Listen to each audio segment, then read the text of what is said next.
All right, so we're going to start off today taking a look forward. President Biden just held his first press conference and announced an ambitious new goal for getting Americans vaccinated. He's doubling his original one, now aiming to get 200 million people vaccinated in his first 100 days. Speaking of which, more and more people are getting their shots, including some familiar faces like Magic Johnson, Arsenio Hall, and Danny Trejo. Take a look. I want to do it for me, and I want to do it for my family, but also for my community, too, at the same time. I want to keep my kids safe, and I want to make sure that, anybody around me is safe. Donald J. Trump and Barack Obama both got this. They don't agree on nothing. Stay safe, and let's do this. That actually feels good. It feels like joy is going into my soul. Arsenio Hall just summed it up, right? Stick around because our very own Dr. Coley is here, and she's answering your questions about getting your shot, so stay tuned for that. And as more and more people get vaccinated and life slowly starts to return to normal, some are wondering what the pandemic's after effects will be. A new survey is out from Harvard Business School. They found that more than 80% of workers who've been working from home would prefer to keep it that way or go to a hybrid model, working from home some of the time. What do you make of that, Al? I think it makes sense. I think that 15 years ago, if you knew one person who worked from home, they'd be like, oh, it's so easy, I got a great job. You'd be like, I know somebody that works from home. Now I think we all kind of got the hang of it a little bbit. You know how to treat your day like a work day. You actually put clothes on. You're not in a robe. You're not watching TV. You get your work done, and you're also not driving and commuting, losing an hour.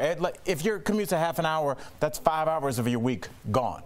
You know, so it just getting your time back, handling your business, and your family's right there. Your favorite pet is right there. I think a lot of people like it. I think productivity has actually gone up since the pandemic, right? So people are like, I'm not going to go at work and spend 4 hours on Facebook. I'm going to get my work done and do what I have to do at home. So I think it's a great idea that people work from home. Not only that, office space. How much our business is going to save without all that office space and extra, well, I guess security, stuff at home, everything that you need to keep it up. It saves everybody some money, right? Even though I agree with you too, and Erica, I just know that some people have been limited by not working in an office, right? So I just don't want to forget about those individuals too, because I know some people thrive by leaving home.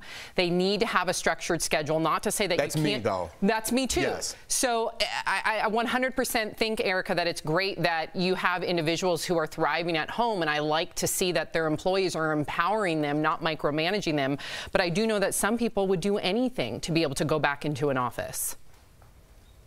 Oh, for sure. I mean, obviously, having these conversations about different segments of the population is very reflective of the conversation we were having a year ago. Out of this 81%, this doesn't represent people who we coined as essential frontline workers, right? So not everyone is able to work from home, but for those who are able to work from home, having some autonomy over your time for the past year has been a game changer. People have rethought things like childcare.